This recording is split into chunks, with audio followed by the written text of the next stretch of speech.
Adjusted contribution limits and their implications for political committees starting January 1st, 2025. Starting January 1st, 2025, new limits on contributions for political committees will take effect. These limits are based on inflation rates tracked by the Consumer Price Index. These updates aim to make sure that the rules for political funding stay in line with economic changes, promoting fair chances for everyone to participate in politics and keep the process transparent. Contribution limits and types of committees. Each type of political committee has their own contribution limits and unique regulatory structures. Candidate political committees.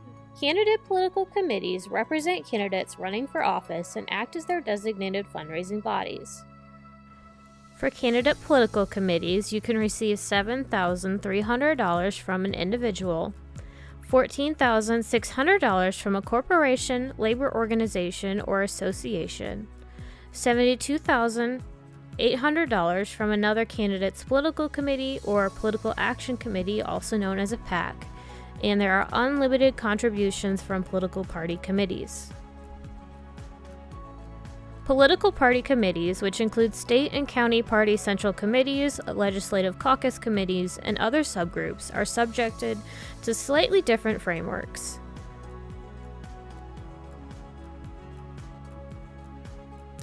You can receive $14,600 from an individual, $29,100 from a corporation, labor organization, or association, $72,800 from a PAC.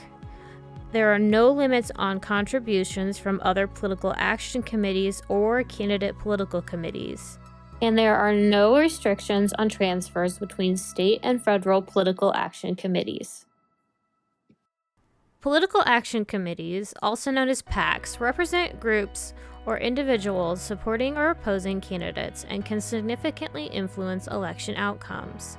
Beginning in 2025, they may receive $14,600 from an individual, $29,100 from a corporation, labor organization, association, or political party committee, $72,800 from another PAC or candidate political committee.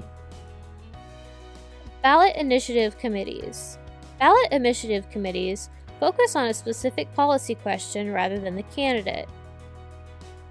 Unique among committees, ballot initiative committees face no contribution limits from any source. However, they are prohibited from contributing to other committee types. Independent expenditure. Independent expenditure committees operate outside of direct candidate or committee affiliations. They can accept unlimited contributions from any source but are prohibited from making direct contributions to candidates or committees, except ballot initiative committees or other independent expenditure committees. Contribution timeframes and reporting periods. Contribution limits apply per election cycle, which varies by committee type. In particular, election cycles for candidate political committees depend on the office being sought by a candidate. For candidates in a general primary election or general election, election cycles run from January 1st after the last general election until the general primary election day, or from the day after the general primary election until December 31st after the general election. In a consolidated primary election or consolidated election, the election cycles run from July 1st after the last consolidated election until the next consolidated primary election day, or the day after the consolidated primary election until June 30th after the next consolidated election.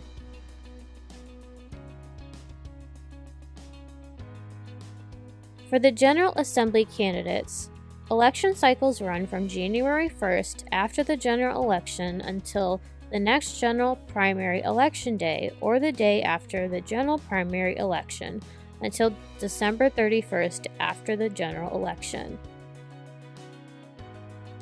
For candidates seeking retention, election cycles run from January 1st after the general election in which they were elected until they file a declaration of intent to seek retention, or from the day after filing until December 31st, after the retention election. Other committees, including political action committees, adhere to a more straightforward annual cycle, running from January 1st until December 31st each year. These defined periods ensure clarity in reporting and align fundraising efforts with the election cycle, fostering accountability. If you have any questions about these changes or need assistance with anything related to campaign finance, please get in touch with Campaign Disclosure.